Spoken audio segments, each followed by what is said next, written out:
Bienvenue sur le podcast de Yohan Co, 7 minutes pour changer. L'objectif de cette séquence, c'est de vous partager mes conseils et de vous donner un concept ou une méthode clé en main que vous allez pouvoir appliquer dans votre vie personnelle et professionnelle. Alors, lors du dernier podcast, nous avons vu comment vous pouviez maintenir votre motivation, notamment en travaillant sur vos valeurs motrices. Aujourd'hui, je vais vous parler de la charge mentale. Et comment vous allez pouvoir vous décharger mentalement, comment vous allez pouvoir décharger votre mental. Alors en fait, nous sommes tous assaillis par une multitude de facteurs qui vont venir quotidiennement remplir votre charge mentale au fur et à mesure. Or, en fait, nous avons tous une réserve qui est limitée.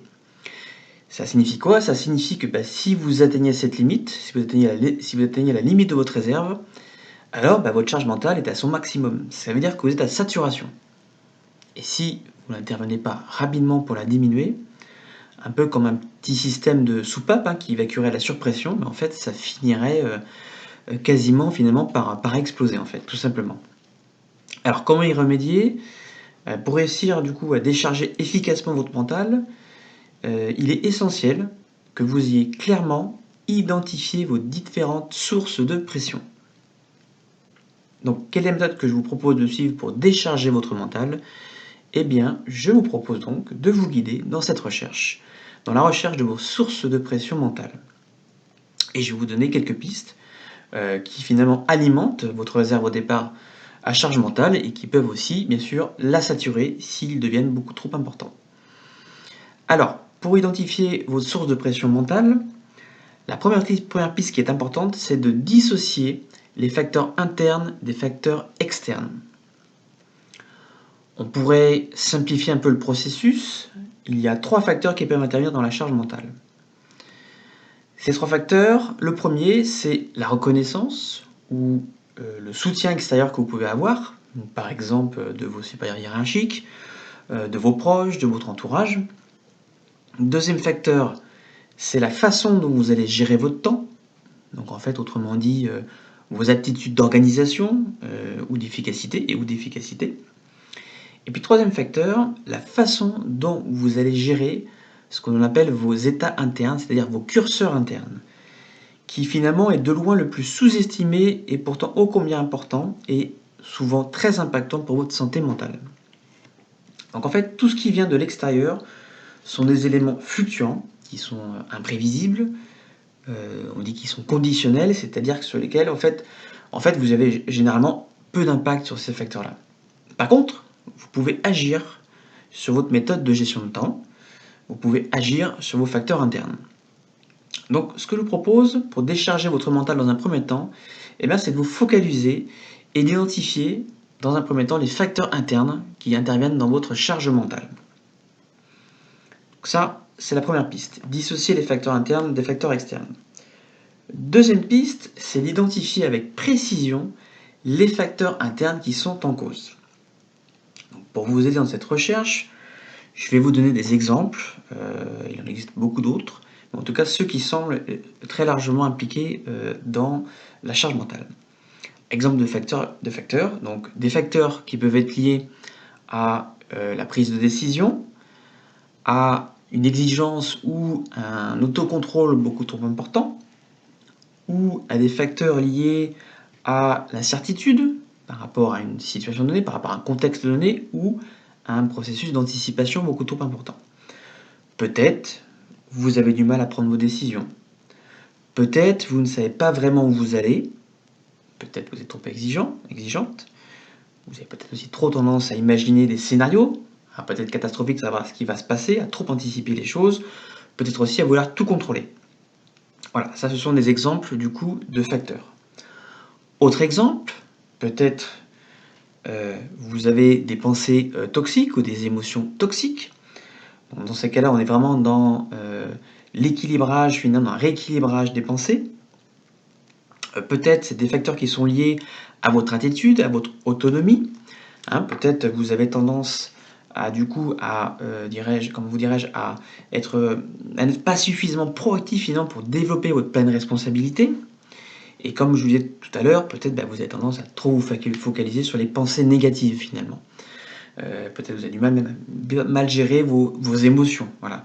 Et notamment celles qui sont toxiques. Donc, tous ces facteurs sont aussi d'autres facteurs qui interviennent dans la charge mentale.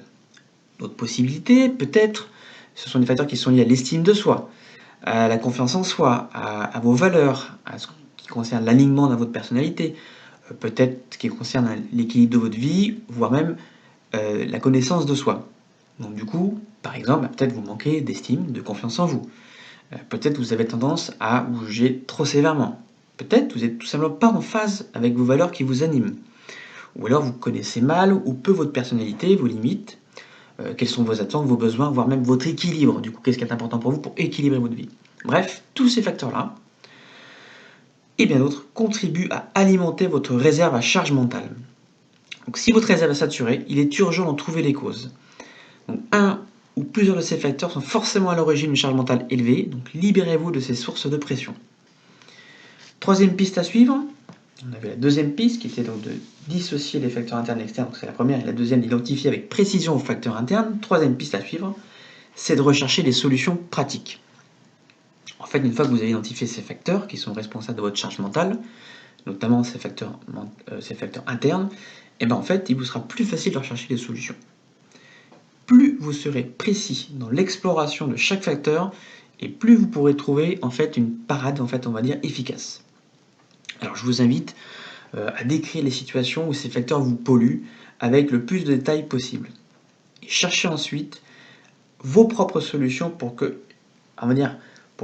chaque cas vous puissiez apporter une solution à ce qui vous pèse. Et vous pourriez démarrer l'exercice par tout simplement, si j'avais une baguette magique par exemple, ou ce serait génial si je pouvais faire telle ou telle chose, ou comment je pourrais faire pour, ou je pourrais commencer par pour directement finalement vous impliquer dans une mise en action. Voilà, le but en fait, c'est de mettre en place, vous l'avez compris, de nouvelles habitudes qui vont décharger votre mental.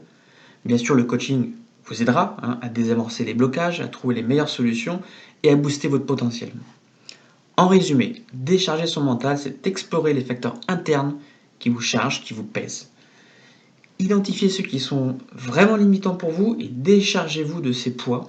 Vous vous sentirez bien plus léger et pleinement libéré dans ce que vous faites au quotidien.